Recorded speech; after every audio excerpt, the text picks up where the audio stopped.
ฮ็ดเมนูนำข้าวปุ้นอีกแล้วพี่น้องเอ้ยมื้อนี้น้องชายเอาปลาคอมาให้ตัวบักใหญ่ๆมื้อนึงก็พอดีกับว่าแม่เพิ่นสิจ้างคนไปปลูกมันซอยก็ถึงว่าตัวเองก็อยากแหน่หันนะตอนนี้ก็เป็นการซอยหัวซิ่งไข่ใบขิงโหดคาคิง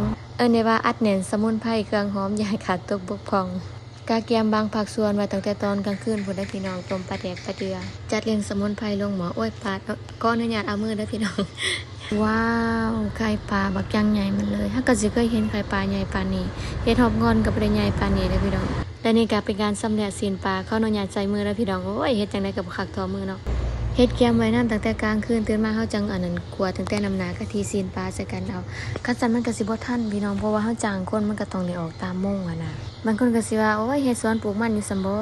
ก็เฮ็ดคือกันพี่น้องแต่ว่าอยู่ในภาคส่วนซัพพอร์ตอาหารแต่ว่าก็เฮ็ดบ่หลายดอกเฮ็ดน้อยนึงเฮ็ดพอได้ตัวยืมเงินคนนี่ล่ะบัดหานั้นก็พอได้ว่าอันขายมันขายปอก่อนเด้อก็พอได้ว่าหันตัวและนี่ก็เป็นการคั่วน้ำหนากะทิเนาะคั่วกะทิใส่กับอันบักพริกกับมันน้ำหอมมะนาวพดเอาไปขิงหูดใส่ศีลปลาบัดนี้แล้วก็คนโคเลให้มันให้มันมีความแข็งความอันนี้แบบจังซี่นะแล้วเฮาก็จังเอามาใส่น้ำแกงปลาแดกเฮาแล้วก็มันก็จะได้น้ำหนาแบบนี้แต่ว่าวิธีเฮ็ดแบบนี้มันจะเสียแต่บ่ได้น้ำหนาแบบแดงๆแต่ว่าก็แซ่บเขาเอาภายในความหม้อเด้อพี่น้องอย่าบูบีหม้อกันเด้อมันเป็นห้องห้อยการฟดของปลาแดก